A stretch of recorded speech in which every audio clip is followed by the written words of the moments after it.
안녕하세요. 한국에듀에서 성교학 과목을 맡고 있는 김성환 교수입니다. 오늘은 십계명, 성교에서 본 십계명 제4차 강의를 시작하겠습니다. 지난 시간에 선교에서 십계명이 왜 필요한가, 결국은 선교사가 제일 중요한 인격 문제, 특히 신앙의 모습의 문제가 제일 중요한데, 그것이 없으면 선교사가 아무리 수고를 한다 하더라도 효력이 없는 것을 말씀드렸고, 그러면 십계명을 어떻게 해석할 것인가 하는 문제가 이제 있었습니다. 그래서 해석의 원리에 대해서 제1부에서 다루었고, 그 다음에 이제 제2부로 들어와서 십계명은 서문하고 나머지 1계명부터 십계명 사이에는 다른 차이가 있다. 그것을 이제 확인하면서 서문을 이해하지 못한다면 십계명은 이해할 수 없다. 이제 그 내용까지를 다루었습니다. 그리고 난 후에 과연 하나님의 사랑, 하나님이 우리에게 베푸신 서문이 과연 1계명에 있느냐 봤더니 여호와 하나님께서 우리에게 다른 신을 내게 두지 말라 하는 그 이유가 뭔지를 역시 한번 살펴봤습니다. 오늘은 제2계명 보겠습니다. 교재는 92쪽에 있는데 이 92쪽 교재에 있는 2계명의 내용을 같이 한번 읽어보겠습니다. 너를 위하여 새긴 우상을 만들지 말고 또 위로 하늘에 있는 것이나 아래로 땅에 있는 것이나 땅 아래 물속에 있는 것의 아무 형상이든지 만들지 말며 그것들에게 절하지 말며 그것들을 섬기지 말라. 나 여호와 너희 하나님은 질투하는 하나님인즉 나를 미워하는 자의 죄를 갚되 아비로부터 아들에게로 3, 4대까지 이르게 하거니와 나를 사랑하고 내 계명을 지키는 자에게는 1000대까지 은혜를 베푸느니라. 여기에서 우리는 많은 사람들이 하나님은 벌 주시는 분이다. 그리고 뒤에 1000대까지 은혜를 베푸시느니라. 여기에 대해서는 별로 생각을 안 합니다. 이유는 율법이라는 것은 항상 우리를 징계하는 것이거나 어렵게 하는 것이라고 하는 그 전제적인 사고랄까요? 선입관념을 갖고 있습니다. 그래서 제가 십계명 서문에서 이 서문이 내 속에 완전히 들어올 때까지는 다음 계명으로 옮기지 않는 것이 차라리 낫다고까지 한 이유가 여기 있습니다. 이제 우리가 이것을 사고의 전환을 해야 되는데 십계명은 하나님의 사랑이다. 이 말을 계속 되뇌이면서 이 강의를 들으면 좋겠습니다. 맨 먼저 나온 게 우상입니다. 우리는 우상 그러면 물론 예수 믿는 사람들에게는 하나님이 외에 모든 것, 섬기는 대상이 되는 것, 알라신이나 혹은 석가나 혹은 이제 기타 여러 종교들이 갖고 있는 신이라고 하는 것들, 이런 것들은 전부 다 우상으로 알고 있습니다. 그런데 실제로 우상이라고 하는 정의의 입장에 들어가면 조금 달라집니다. 예를 들어서 알라신을 믿는 사람들이 알라를 믿으면서 또 부처를 믿는다. 그럼 어떻게 될까요? 그때는 부처가 우상이 됩니다. 다시 말해서 내가 믿는 본류의 신, 내가 가장 중요하게 믿는 그 신 외에 또 다른 것을 믿으면 그 또 다른 것이 우상이에요.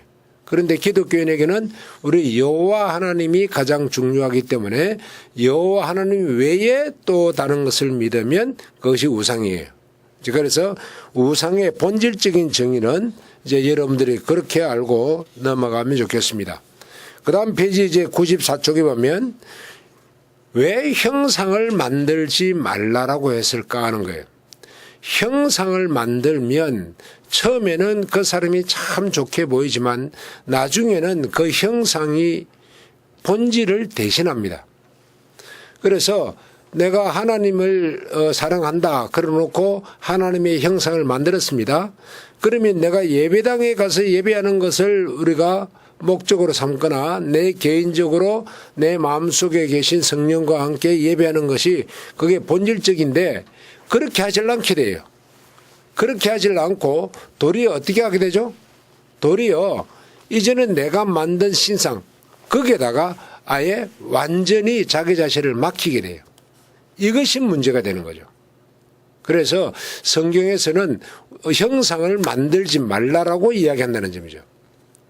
형상을 만들고 나면 절대적으로 뭐라 그럴까요? 하나님이 원하시는 그 행위를 할 수가 없어요. 자, 그래서 이 형상의 문제를 하나님은 정확하게 기록한 것이 금송아지 문제였죠. 사람들이 하나님을 찾지 않고 하나님을 찾는다는 것이 금송아지에게 간 거죠. 그런데 오늘날 한국 교회도 이런 것이 얼마든지 있습니다. 우리가 옛날에 신앙의 3대 목표가 있었습니다. 교회 중심, 하나님 중심, 말씀 중심. 이제 이것이 있었는데 교회 중심이란 단어가 잘못 확인되어 가지고 보이는 건물 예배당에다가 자꾸 포인트를 뒀어요. 그래서 우리 교회 예배당에 안 가면 하나님을 섬기지 않은 것처럼 돼버렸어요. 여기에 교회란 말은 사실은 어떤 면에서는 하나님께서 불러내었다 하는 하나님의 백성들 공동체 중심이란 말이죠. 눈에 보이는 중심이 건물 중심이 아니고 그런 점에서 우리가 역시 잘못되고 있다는 점입니다. 또 하나는 그야말로 우리가 우상을 섬기는 한 모습 중에서 이런 예를 들 수 있겠습니다. 길 가다가 손님을 내가 아는 사람을 만났어요. 그러면 안녕하십니까 라고 인사하려면 누구에게 해야 됩니까? 바로 그 사람에게 해야 됩니다. 그런데 그 사람에게 하지 아니하고 안녕하십니까 하려고 하다 보니까 그 사람이 쓰던 물건이 다른 데 있었거나 그 사람이 좋아하는 것이 다른 데 있어요. 그럼 그쪽을 향해서 안녕하십니까 할 수 있느냐는 그건 아니라는 거죠. 도리어 본질이 인사를 받아야 할 분들은 도로 화가 나죠. 똑같은 거예요. 나는 하나님을 잘 섬긴다지만 하나님이 만드신 창조물을 향해서 절을 하면 이상하다는 거죠. 여러분들이 지금 아마 어떤 면은 제가 쓴 책을 가지고 계십니다. 그러면 여러분들이 저에게 인사를 하는 것이 마땅한데 저 책을 향해서 안녕하십니까 한다면 저는 몰라요. 내가 만일 그걸 알았다면 아주 기분 나쁘죠. 그게 우상이에요. 그래서 우상 숭배는 실체를 경배하지 못하게 한다. 그래서 이 우상은 얼마나 잘 만들어지는지 우리 인생 속에서 아주 자주 만들어집니다. 그래서 이런 것을 그때그때 찾아내어서 다 버려야 되는 겁니다. 그 다음에 두 번째는 형상을 만들면 예배를 요구하시는 하나님의 말씀대로 예배하는 게 아니라 내가 생각하는 대로 예배하게 됩니다. 예를 듭니다. 지금 내가 하나님의 형상이라고 만들기 시작했는데 어떤 사람이 저게 예수님의 그림이다 하라고 만들었어요. 그런데 예수님의 그림 얼굴이라는 그 그림을 보면 유대인 얼굴입니까? 아니면 다른 민족의 얼굴입니까? 미국인의 얼굴입니다. 유럽인의 얼굴입니다. 그리고 여러분들이 그 예수님의 형상이라는 얼굴을 다시 그 원본에 가까운 곳을 찾아서 원본을 보면 제일 좋죠. 원본 사진을 찍은 걸 가만히 보면 전부 다 상징으로 되어 있습니다. 다시 말해서 요 이마에 보면 비둘기가 있어요. 그리고 요 어깨선하고 이 어깨하고 얼굴 목 사이에는 마리아 상이 보여요. 그리고 요 미간 쪽에는 십자가가 보여요. 이런 식으로 그것을 형상화시켜서 얼굴을 만들어냈어요. 자, 그걸 이제 요즘에 나오는 그림들은 싹 없어지고 그냥 그 형상만 나오는데 본래 예수님은 유대민족입니다. 유대민족이니까 유대인의 얼굴이 돼야죠. 그런데 지금은 그렇지 않아요. 그 말은 내가 예배를 하려고 하는 사람이 내가 만들었기 때문에 내 식으로 하게 돼요.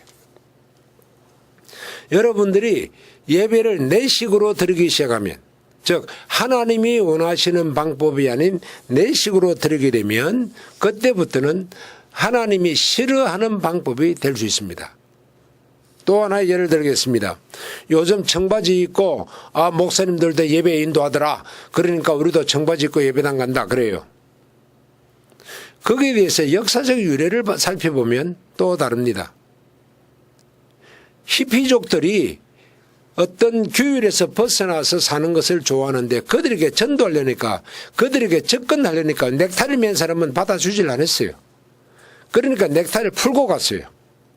넥타이를 푸는데도 보니까 양복이고 자기들이 원하는 그런 소위 탈사회화, 탈규격화된 것을 요구했는데 아직도 넥타이만 풀었지 규격화되어 있다. 그러니까 오지 말라 이거예요. 그러니까 알 수 없이 그들이 있는 청바지를 입고 예배를 인도했던 겁니다. 또 대만의 산지족에게 맨 처음 전도할 때에 옷을 입고 가서 전도했죠. 그러니까 그 사람들은 나차족이나 마찬가지인데 전도를 할 수 있어야죠. 할 수 없이 그 다음부터는 선교사님이 네이만 입고 위에 소울을 거치고 그리고 가서 복음을 전하고 다시 옷을 입고 하산하는. 그래서 결국은 어떻게 했나요? 그들도 다 옷을 입게 만들죠. 즉 예절을 갖추었단 말이죠. 그런데도 불구하고 자기 방식을 고집하는 것은 하나님은 원치 않으십니다. 이유는 그것을 어디서 볼 수 있습니까? 레위기서에 정확하게 나와 있습니다.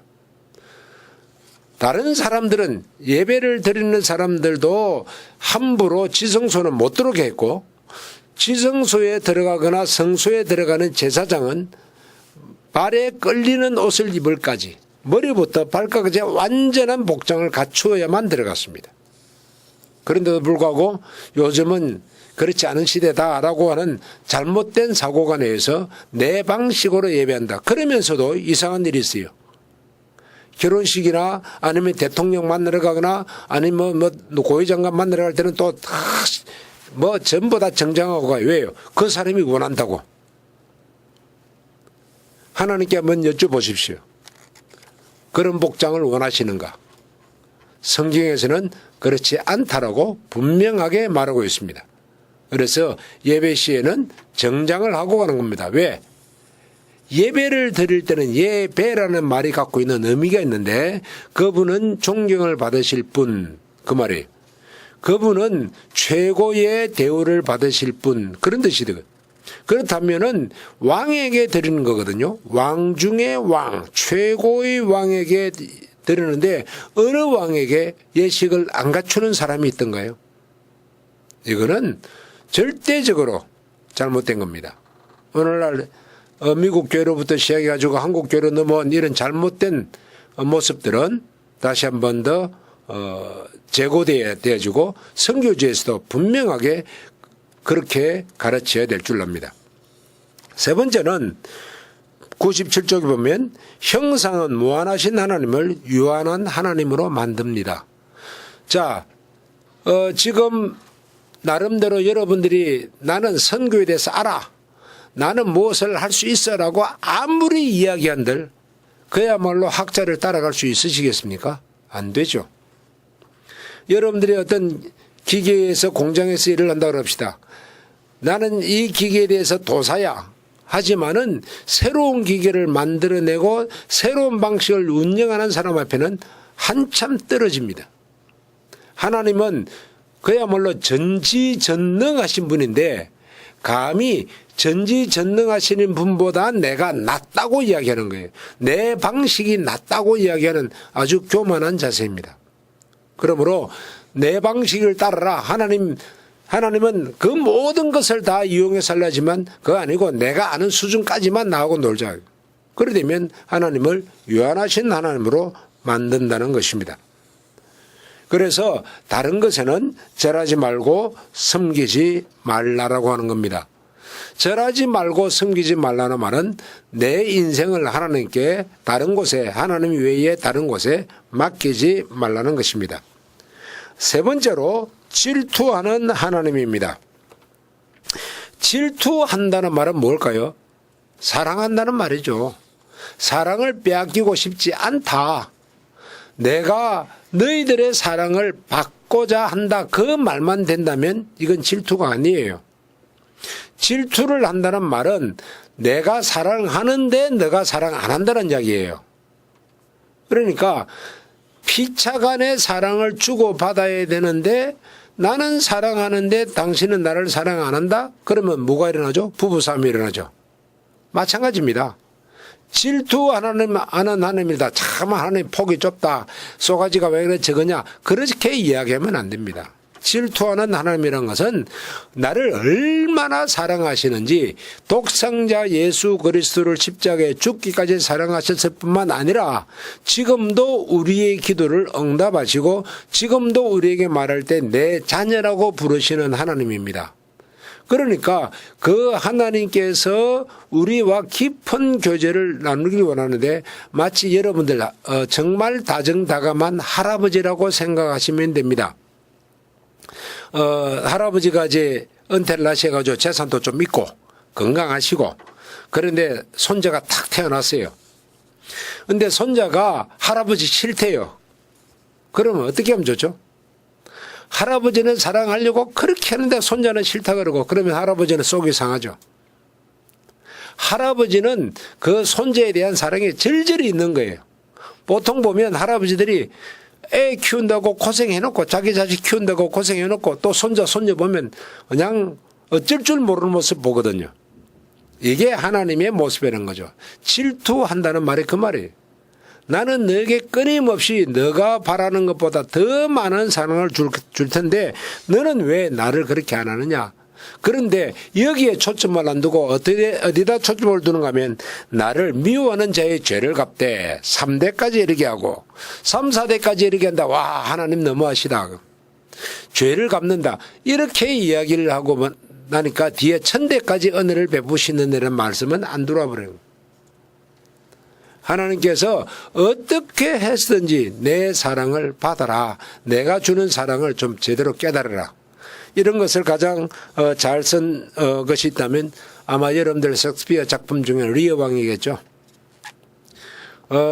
왕이 재산이 있고 왕권이 있을 때는 그 아들들이 우리 아버지 그냥 내가 모십니다 뭘 하다가 리어 왕이 다 왕이 물러주고 아무것도 없이 그냥 빈 털터리가 되고 병들이니까 되겠습니까? 자식들이 난 아버지 몰라요 다 버리니까 마지막으로 딸이 아버지를 모십니다. 그때 뭐라고 그러죠? 너가 그렇게 나에게 이야기할 때 내가 깨닫지 못했는데 이제는 내가 알겠다. 그러면서 딸에게 몸을 맡기죠. 하나님께서 그렇게 우리를 말해서 내가 너를 사랑한다는데 사랑한다고 하는 자가 세상도 있거든요. 돈도 있거든요. 명예도 있거든요. 그러니까 그게 더 좋아요. 일단은. 그러지 말고 정신 차려라는 그 메시지를 하고 있는 겁니다. 자, 그러면 형상은 정말 만들어서는 안 되는가? 이제 이 문제를 우리가 봉착하게 됩니다. 금지된 형상이 있습니다. 금지된 형상은 예배용은 전부 다 금지입니다. 심지어 교회에 있는 십자가들도 다 금지입니다. 왜요? 십자가를 보면 사람들이 이상하게 거기에 투자하게 돼요. 자, 우리 예배당에 지금 새로운 물건을 좀 옮겨놓을 텐데 여러분들 헌금하십시오. 강대상 헌금하실 분 헌금하세요. 저 화장실 변기 놓아야 되는데 변기 헌금하실 분 넣으십시오. 그러면 다들 강대상 놓는다고 그래요. 왜요? 강대상은 귀하고 변기는 천하다는 느낌인 거죠. 아니요, 전부 다 성물이에요. 하나님께 바쳐지면 성물이에요. 그런데 왜 강대상 하느냐? 강대상 앞에 십자가인데 그거에 만일에 더러워져 있으면 아침 일찍 와서 막 닦아요. 그게 무슨 뜻이에요? 나도 모르게 예배하러 온 게 아니라 강대상 저거 참 잘 돼 있어. 정말 저건 내가 잘 보관해야지. 그렇게 판단한다는 거예요. 차라리 화장실을 잘 닦는다면 거기 더 나을 수가 있어요. 나도 모르게 이미 교회 안에 우상을 만들기 시작했어요. 그래서 열왕기에 보면 18장 4절부터 5절에 보면 너후스단이 있습니다. 이스라엘 백성들이 출애굽할 때 불뱀을 만들었는데 그 불뱀을 놋뱀으로 이제 만들었죠. 이 놋으로 만든 이 놋뱀을 이스라엘 백성이 그 긴 시간 몇백 년을 보관해 오고 있었습니다. 이것을 갖다가 사람들이 섬기고 있고 절하고 있고 이게 너무너무 중요하다고 그냥 예수님보다 하느님보다 더 섬기기 위해서는 어떻게 해버렸죠? 히스기야가 깨어버렸어요. 놋조각을 만들어버렸어요. 그러니까 하나님이 야 잘했다. 정말 잘했다. 그러면서 놋조각 너후스단이라고 이름을 붙인 거예요. 이처럼 그 귀한 유물인데도 불구하고 숭배의 대상이 딱 되니까 버리라는 거예요. 하나님보다 숭배될 것은 없습니다. 그러면 허락된 형상은 있습니까? 예, 있습니다. 성막에는 형상들이 참 많았습니다. 이 형상들이 다 어디에 있느냐? 사실은 성소와 지성소에 있었습니다. 그런데 성소와 지성소는 제사장 외에는 못 들어갔습니다. 나머지는 성전 뜰에 있었기 때문에 사실 이것을 볼 기회가 거의 없었습니다. 그런데 이것조차도 하나님이 본질이 되시는 예수님이 오시니까 싹 다 없애버렸습니다. 재미있는 게 있는데요. 바벨론 포로가 될 때에 예루살렘 성전에 있는 기명들을 다 가지고 갔습니다.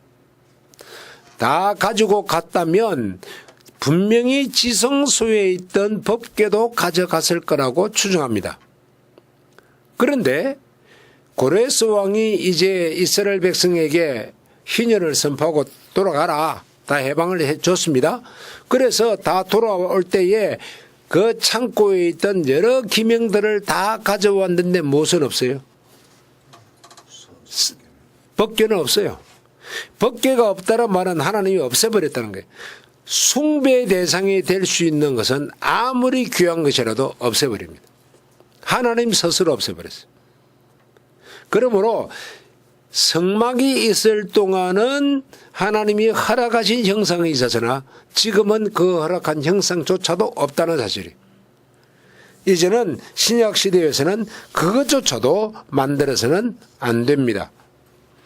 자, 예배의 목적, 내가 섬김의 목적이 될 때는 절대로 되지 않는다는 걸 말씀드립니다. 그 다음에 제2계명의 목적이 있습니다. 그러면 왜 형상을 만들지 말라 했는가? 그것은 당연하죠. 거기 보면 요한복음 4장 23절 24절 있는데 102쪽이죠. 아버지께서 참으로 예배하는 자들은 신령과 진정으로 예배할 때가 오나니 곧 있더라. 아버지께서는 이렇게 자기에게 예배하는 자들을 찾으시느니라. 하나님은 영이시니 예배하는 자가 신령과 진정으로 예배할지니라. 신령과 진정이란 말이 무언가 하면 마음속에서 나와야 된다는 겁니다. 거꾸로 이야기합니다.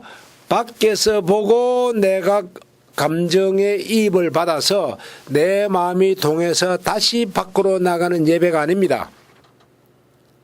다시 말해서 내가 훌륭한 조각품이나 훌륭한 미술품을 봤는데 와 대단하다. 그래서 내가 감동이 되어서 이 감동에 의해서 예배하는 게 아니고 내가 바깥으로서는 전혀 받은 게 없지만 성령이 내 속에 내재하신데 그 성령께서 나를 감화 감동시켜서 나에게 주시는 그 은혜로 예배하는 겁니다. 그러려면은 내 속에 성경 말씀이 가득 차 있어야 돼요. 내 속에 하나님의 말씀이 가득 찼을 때에 그 말씀이 나를 감동하기 때문입니다. 그래서 맨 처음에 무엇을 요구했습니까? 우리가 진짜 예배하려면 예배의 대상이 누구신가를 고백하는 거예요. 길 가다가 만났습니다. 김 전도사님, 김 목사님, 이 목사님, 뭐라 하죠? 상대를 아는 거예요. 상대를 아는 거예요.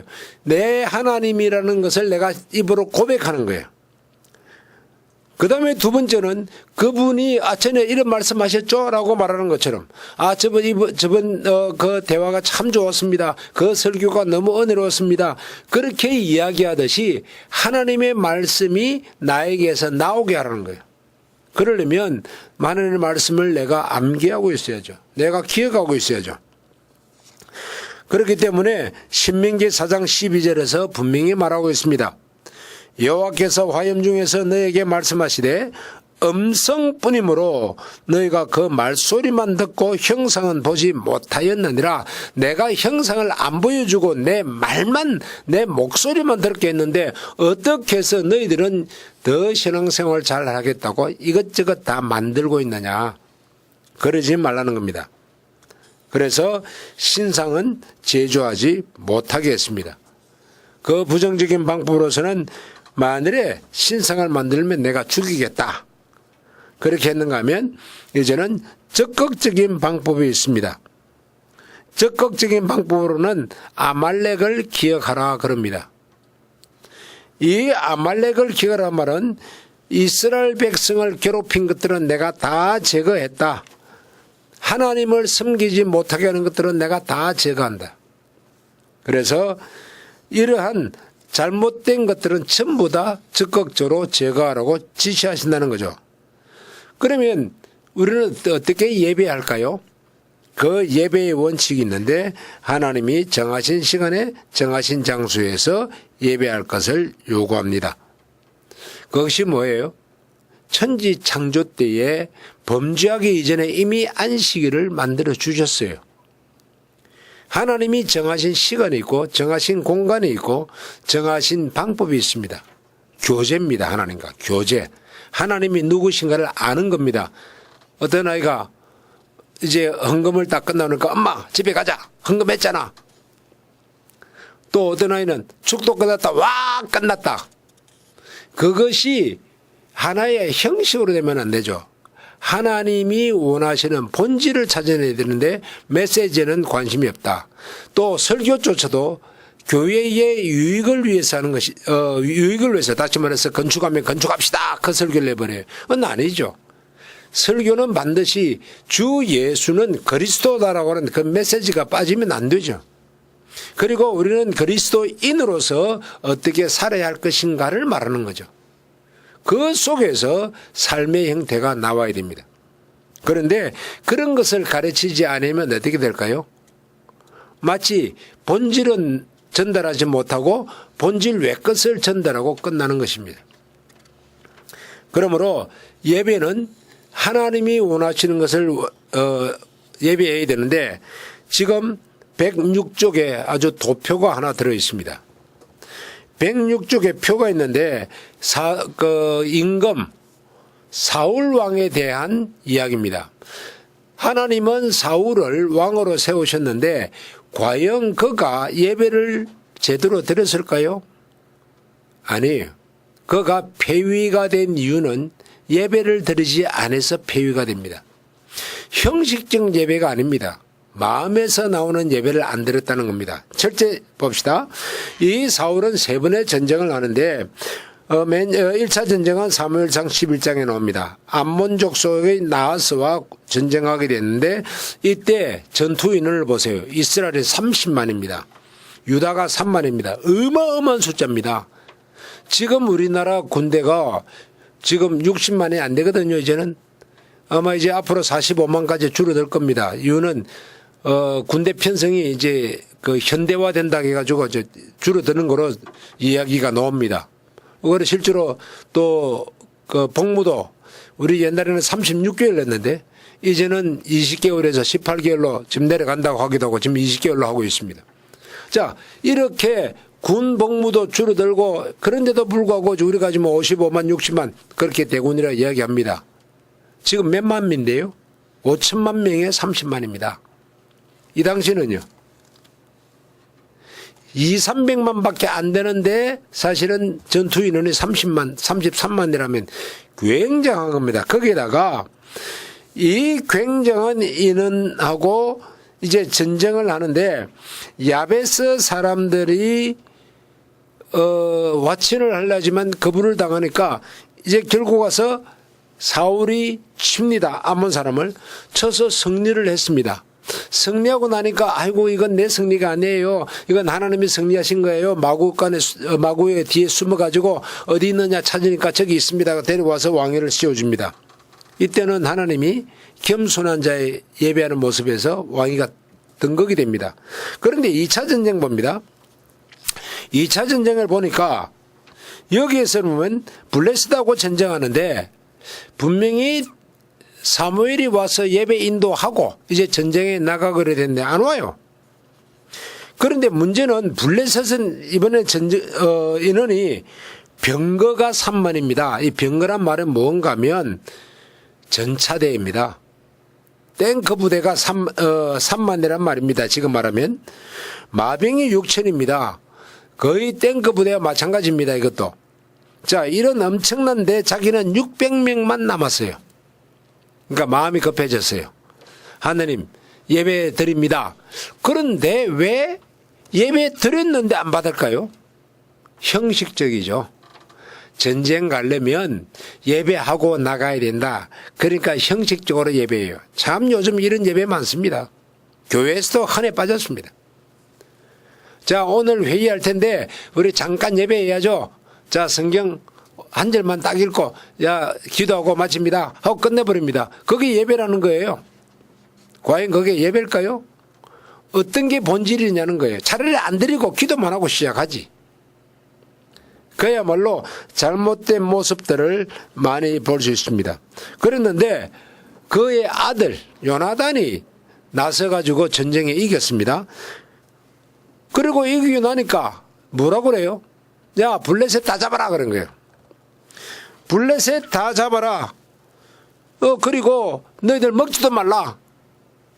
아니 전쟁하는 사람 잘 먹여야 힘이 나서 더 전쟁할 건데 먹지 말라 그랬어요. 근데 저녁이 됐어요. 저녁이 됐는데 이제 하나님이 계속 이 블레셋 잡을까요? 그러니까 응답이 없어요. 그래서 전쟁 그만둬 버렸습니다. 이제는 너희들 마음대로 먹으라 그랬더니 소까지 잡아가지고 피채 먹어버렸다 그랬어요. 피는 먹지 못할 거거든요. 이스라엘은 금지된 음식입니다. 자, 그러니까 이런 왜 하나님의 응답이 안 오느냐 한번 알아보자. 그리고 제비를 뽑으니까 요나단이 걸려버렸습니다. 아니 요나단은 하나님께서 선택해서 요나단을 들었었는데 요나단이 죄인이더라고요. 아니요, 사울이 죄인이죠. 그럼 왜 사울을 안 뽑고 요나단을 뽑았을까요? 사울은 요나단이 자기 생명보다 더 귀했습니다. 사울이 자리 뽑힌 사울 자기가 자기를 했을 거예요. 그러나 요나단이 뽑혔기 때문에 자기 생명보다 귀한 자가 뽑혀가지고 아주 갈등하게 되죠. 다시 말해서 사울의 잘못이라는 걸 분명하게 지적해 주는데 여기에 보면 예배 드림이 없습니다.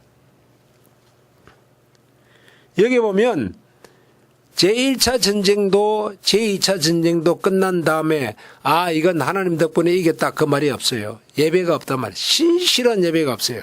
그래서 하나님이 세 번째로 합니다. 이 아말렉 싹 다 없애버려라.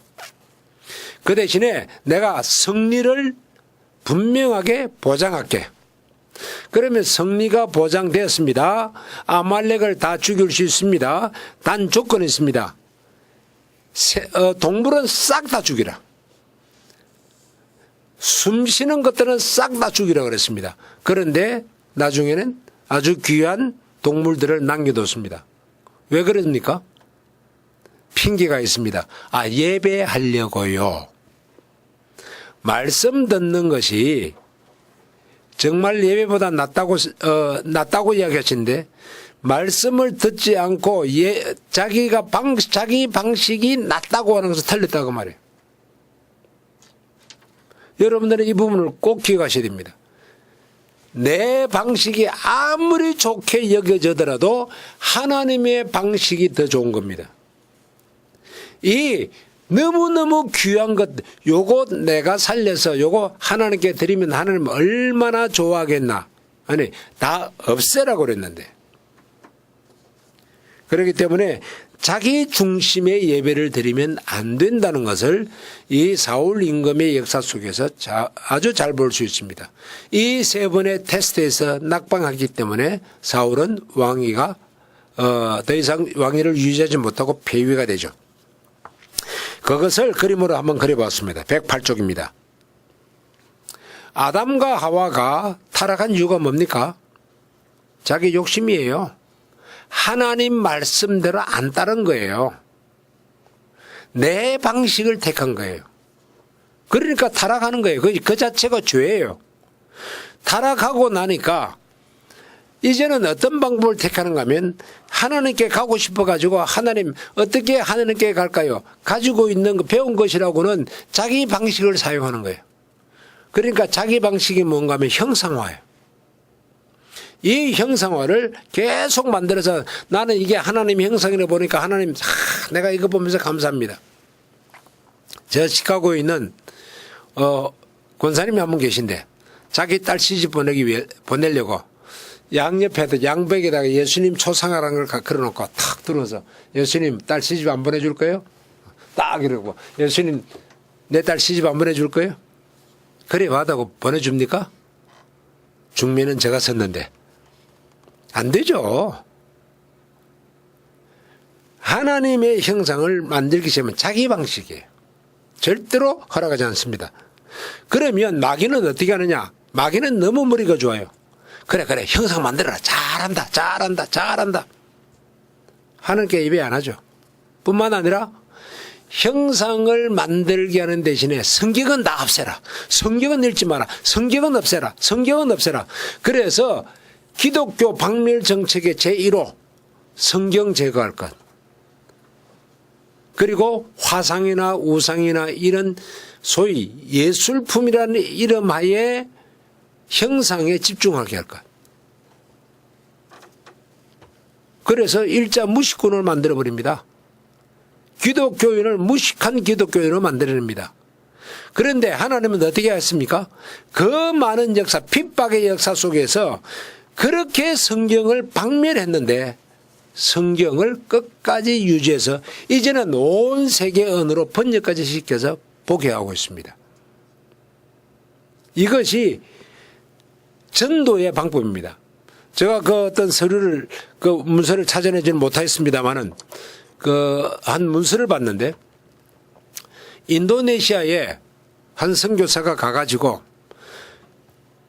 6년 동안 전도하다가 한 명도 전도를 못했어요. 못 믿었어요.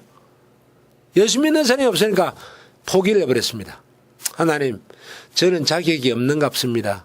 하나님, 전 선교사 포기하고 그냥 본국으로 돌아갑니다 하고 돌아가 버렸습니다. 그러니까 그 선교사 후임으로 다른 분을 보냈어요.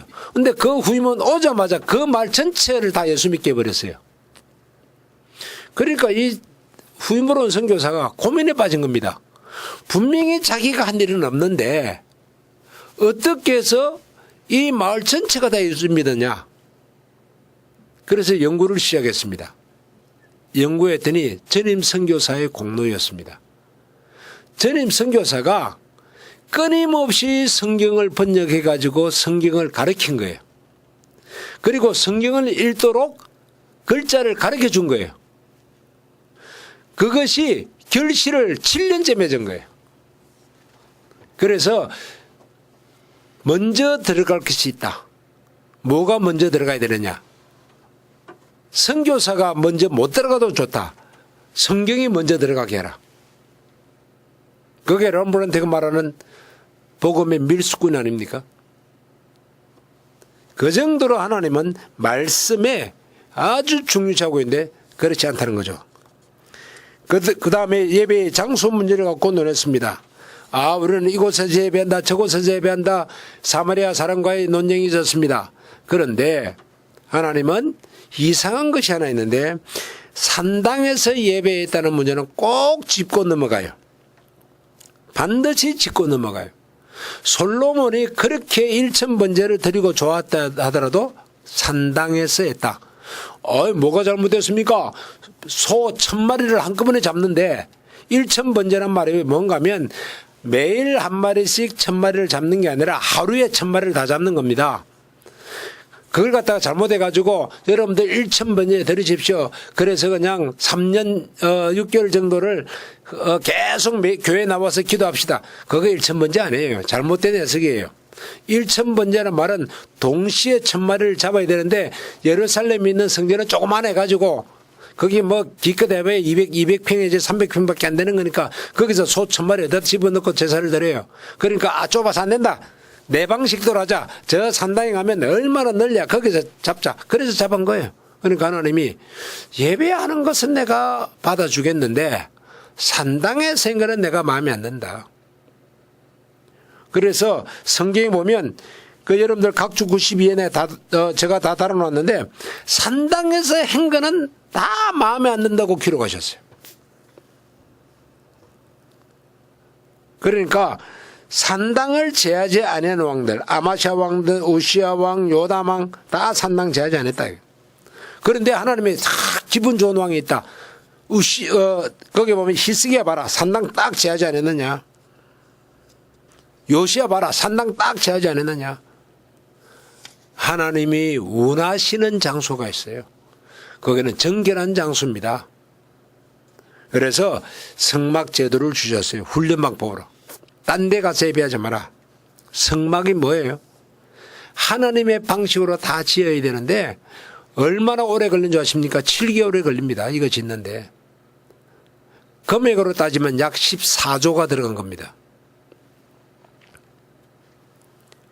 그렇다고 지금도 14조짜리 건물 짓자. 그건 허황된 꿈입니다. 이 성막은 이제 사라졌습니다.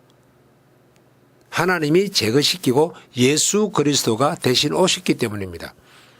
제사제도 보십시오. 얼마나 까탈스럽습니까? 뭐 조금 잘못했다고 아론의 아들이라 할지라도 홈리와 비나스 죽어버렸어요. 아주 하나님은 강력하게 하신다는 거예요. 그 방법이 뭘까요? 하나님이 이것을 통한 하나님을 예배하는 법을 배우게 한 것이 혼인법입니다. 결혼 생활은 어떻게 할 것을 요구했느냐? 하나님께 예배하듯이 하라는 거예요. 114쪽입니다. 굉장히 귀하게 얘기해요. 그냥 남자 여자 만나서 잘 살아보세요. 그게 아니라는 사실입니다. 결혼해놓고 첩을 두거나 또 다른 비밀의 애인을 두면 어떻게 되죠? 그거 다 우상이란 말이죠.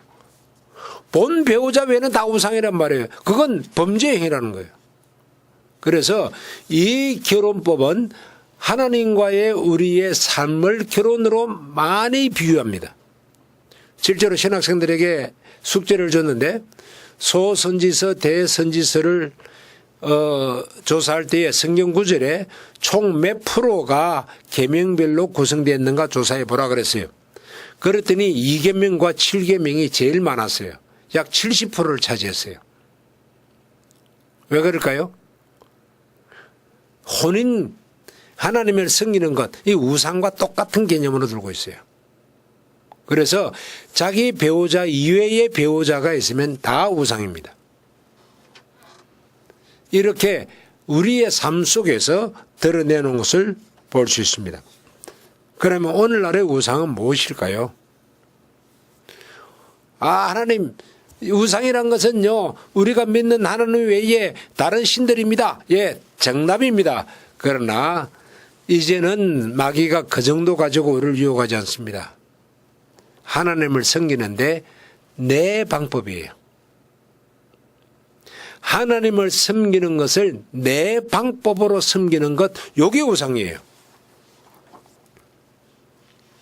여러분들이 정말로 복음을 전하고 싶습니까? 정도를 가야 됩니다. 그러나 이렇게 정도로 가지 않고 편한 대로 따라가 주면 교인들이 좋아하더라. 그래서 이렇게 하니까 교인들이 많이 모이더라. 그것은 교인들이 모인 것이 아니라 사람들의 집합이지 하나님이 받으시는 공동체는 절대로 아닙니다. 생각해 보셔야 됩니다. 사람이 좋아하는 방법을 택하렵니까? 베드로는 말합니다. 내가 너희들의 말을 들으라. 하나님이 좋아하시는 말씀을 들으라. 내가 어느 쪽을 택해야 될까? 그것도 사내들인 공의에서 아주 강력하게 이야기합니다. 그런데 그들이 잘못된 걸 아니까 말을 못했다 그랬어요. 신뢰할 방법이 없었다 그랬어요. 이 부분을 생각하면서 정말 하나님은 우리에게 왜 이 계명을 주셨는가 다시 생각해보고 이 계명이 주시는 교훈대로 살면 정말 하나님 나라는 왕성하게 될 것입니다. 감사합니다. 여러분들 이계명 들으신다고 수고하셨는데 우상이 누군가를 다시 한 번 더 정리하는 좋은 시간 되길 바랍니다. 감사합니다.